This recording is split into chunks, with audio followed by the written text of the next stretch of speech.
A guten Tag.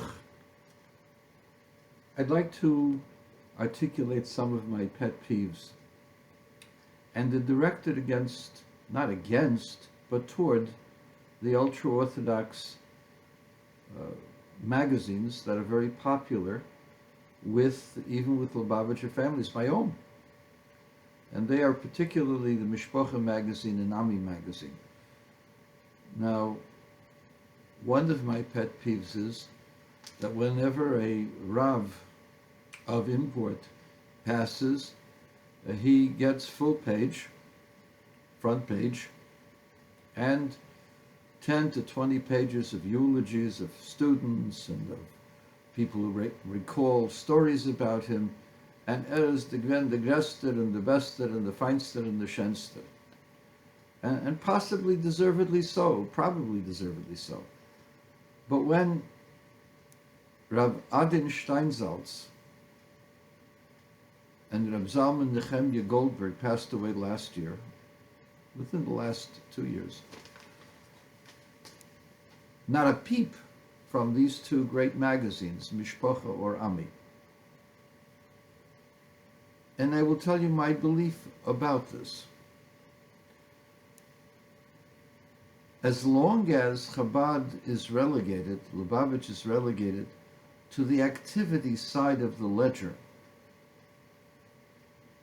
nobody feels threatened by Lubavitch. Lubavitch is just outgoing missionaries. They're happy people. They jump up and down.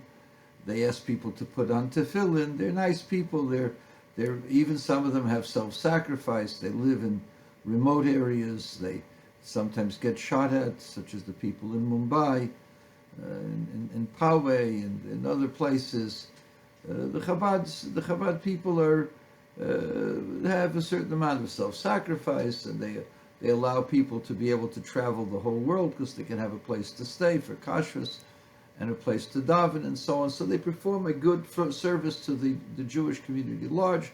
And therefore, despite our misgivings with their ideology, which is a bit crazy, and according to some of you out there, it's according to certain elements among the Litvaks and certain elements even in YU, they're supposed to be heretical and so on and so forth. But they're tolerated because they're cute and they're necessary. But when Adin Steinzaltz passes away, he's not cute and necessary. He was a Godel Hader. He was a Boki Bekola Teda Kula, wrote in almost every area of Teda. Was an expert in Teda and Mada.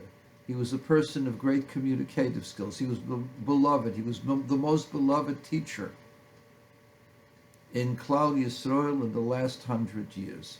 How's that?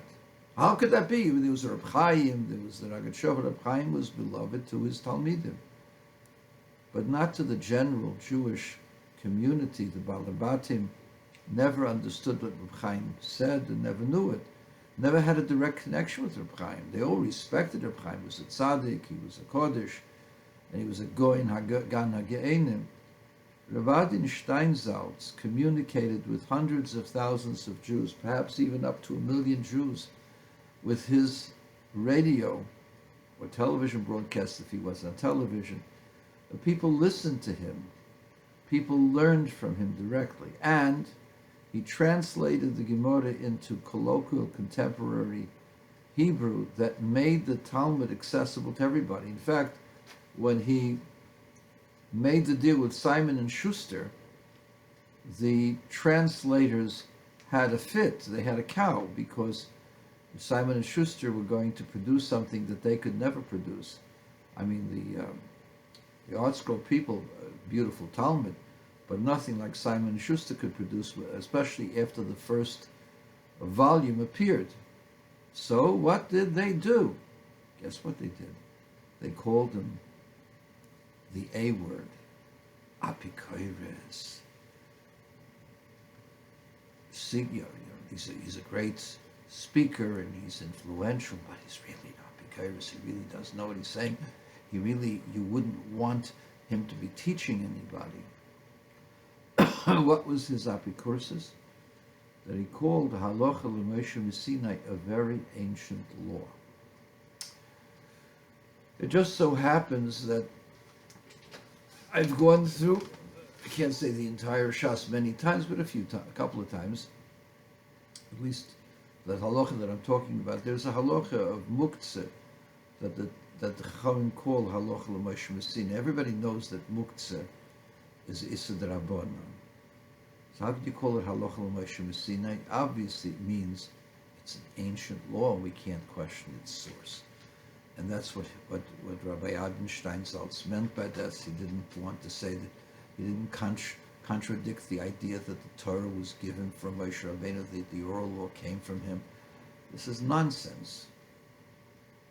There are halachas. I believe there's one other Gemara that talks about a similar rabbinic prohibition, and the Chachamim say that this is halacha l'Moshe Sinai. So Adin Steinzaltz, in order to avoid having competition from him through Simon Schuster, they conveniently had him called an apikeris by the Rosh Hashiva of Ponevezh. And what happened as a result of that, all of the Haredish Olam that had ordered his books ceased ordering them, canceled their orders. And as a result of that, Simon & Schuster stopped the contract, or stopped their project. And Rabbi Adin Steinzaltz was left without a sponsor. Of course, in the end, he was able to get people to sponsor his Talmud in English, but it wasn't with the fanfare and the beauty of a Simon & Schuster. And it lagged behind time-wise from the art scroll and therefore never caught up. But Adin Steinzaltz was a greater scholar than all of the people in the art scroll put together. No one knew the Talmud as well as he did, a single person of that group. They had one or two people writing, or three people writing on each individual Masechta, and they did a good job. But none of them had the mastery of the entire Talmud like Adin Steinzaltz.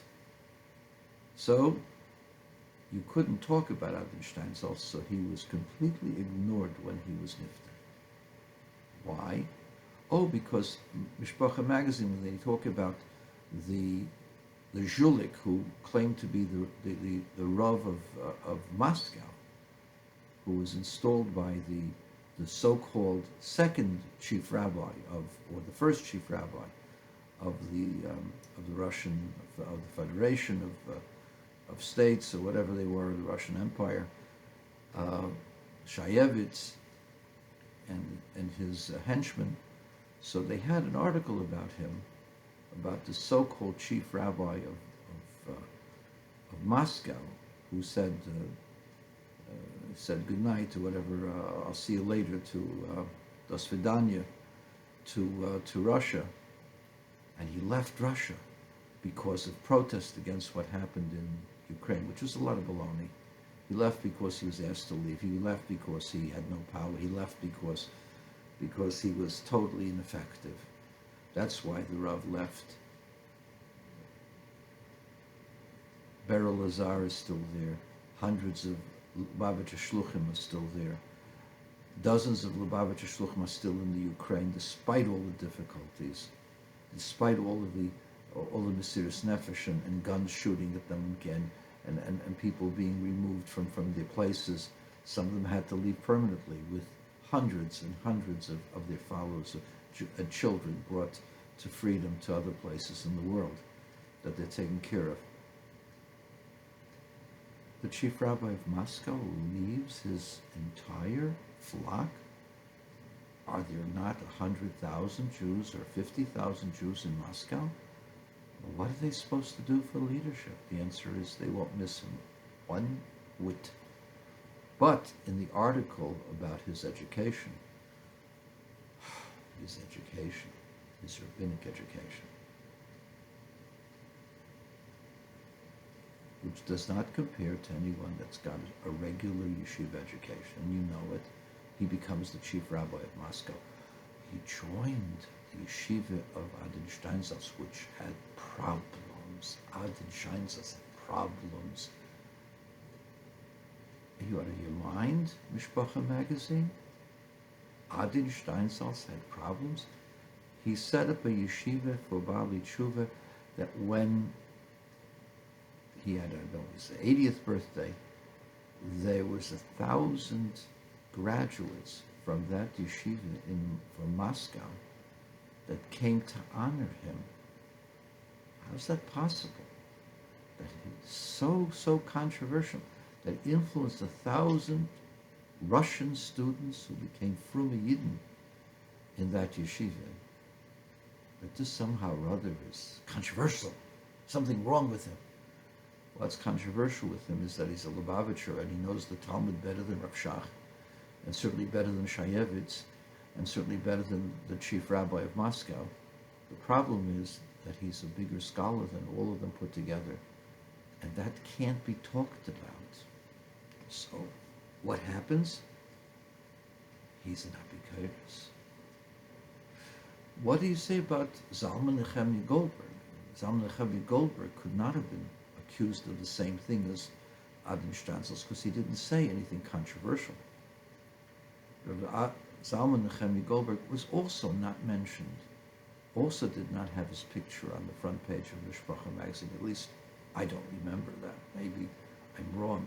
Reb Zalman Nechemia Goldberg, I was told by my Rav Chatzkel Gruden Zatzal of Detroit, my personal Rav, that Zalman Nechemia Goldberg is the Sar HaTorah. He was younger than Rabbi Grubner, but he was called by him the Sar HaTorah.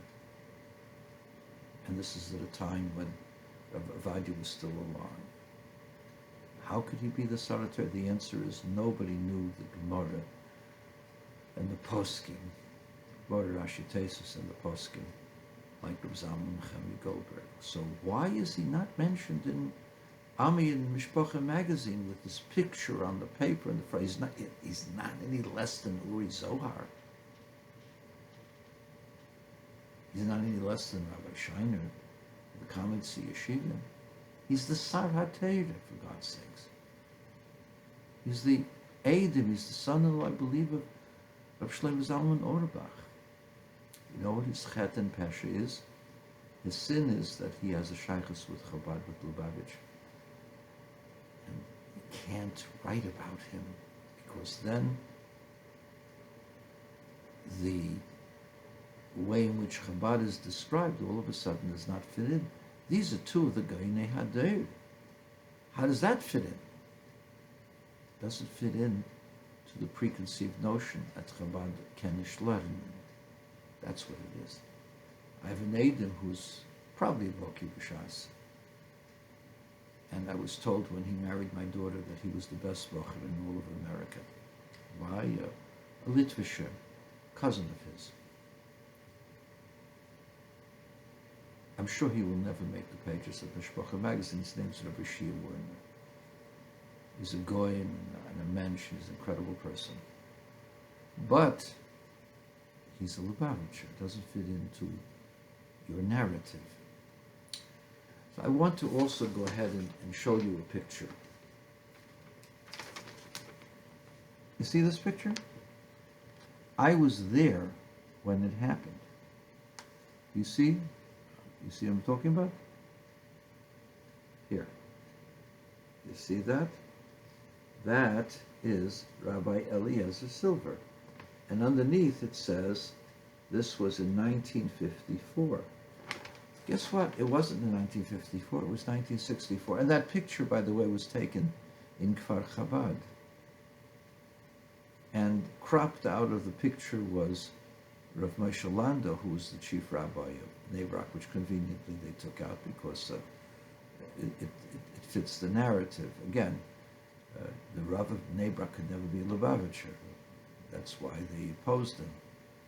But he was a Goyen and a mensch, and a tremendous Baal Chesed. My first Rosh Yeshiva in Eretz Yisrael was Rav Moshe Lando. Also cropped out of it was a Goyen by the name of Reb Zelig Feldman, who, in all of my years, I never met a person with as clear and as brilliant idea giver like Zelig Feldman. He was there too at that time. when Rab Lezer Silver gave a shiur. And I can identify some of the bochrim that were there that were cropped out of it. But behind Rab Lezer Silver is a bocher with payas from Yerushalayim. His name is Rav Sholem Dever Cohen. He was a classmate of mine. And he is today probably one of the Geini Hader. I haven't spoken to him in over 55 years, but his father, Rav Avram Hersh Cohen, was one of the Geini Hader, who also was Lubavitch, who also was a Chabadnik. And Rav Sholem Ben Cohen, he said, his father said, was the brightest of all of his children. And I'm sure that the child does not fall far from the apple doesn't fall far from the tree. If his father was a Goyen and was Baki B'Kol Atira Kula, Sholem Deber Cohen is a Baki B'Kol Atira Kula. He's a Rosh Hashiva in Kiryat Ya, in Nachlas HaChabad, and he is a giant, although he's probably short, but he's a giant in Teda. But again, it doesn't fit your narrative, so you're never going to say it. I have a lot to say about that event that took place with Rav Lezer Silver, but the first thing is get your dates correct. I did, by the way, the reason I'm mentioning it on the videos, I sent my notes to the Mishpocha magazine. They never published my letter, and I was upset with the fact that they never expressed what was done at the time of this particular photograph and what was the history about it. I can give you a little bit of history. I will do it in another video, I promise you. But I was upset with Mishpocha magazine because, again, because it's in Kfar Chabad, it doesn't fit the narrative. How could a goyin like Rab Lezer Silver address a yeshiva that's Chabad? I got news for you. Rav Moshe also was there and addressed us as well. And he addressed the yeshiva in Montreal when I was there. Rav Moshe was, of course, an Oyev Yisrael, a wonderful person. And Rab Lezer was a great goyin. And Rab Lezer also expressed that whenever the Rabbeim asked him to do something, he did it, despite the fact that he felt himself, in terms of learning, superior to some of them. But he had the bittul, the humility to acknowledge that they were great in Sitkis, and he had to listen to them. But again, that doesn't fit the narrative, so it wasn't mentioned. So, I just want to put it out there. The narrative is false. No one has a patent on Gedolei Yisrael. No one. Doesn't make a difference if it's Ashkenazi, Sfaradi, or even Chabad. There are people in Chabad who sit and learn Yom V'Layla and are among the Gedolei Hader. My Chaver, Rabbi Yosef Yitzchak Ofen, who is a Goyen Adin in Chassidus, rivaling even perhaps the greatness of Rabbi Yochanan. Maybe not exactly, but rivaling, certainly, close. And certainly rivaling that of Rabbi Zalman Gopin, who was also a Goyen Adin Chassidus. But what people don't know is that they have a Mifal Hashas, and they test great people on their knowledge of the entire Talmud Bavli. You know the first person they tested and knew the Shas proficiently, but was never publicized, of course, was my Chaver, a dear friend of mine, Rabbi Yosef Yitzchak Ofen. He was the first person tested on Shas, and he knew it. That's not even his main limud. His main limud is in Chassidus. He is one of the truest, greatest Goyen in the history of Chassidus. But he's a Goyen in Mikla also. He knows the Shas Baal Peh, as was evidenced by the fact that he was the first to be tested. So there goes your narrative. Chabad has Goyenim also, and some of them are from the Gedolei Hader, and their opinions are just as valid as the Litvish Gedolei Hader. So do the Sfaradim. Goyenis has no bounds, and it's time to stop the stupid narrative. Learning Torah requires diligence and hismasrus and Mesiras Nefesh to the learning of Torah. And the Lubavitcher Bochim who go and don't learn secular studies and learn Kol Hayom Kula, if they continue to learn, are going to be from the Gedolei Hadir. No question about it. If they continue to learn, some of us went on shlichus and we became public figures. It's a different ballgame.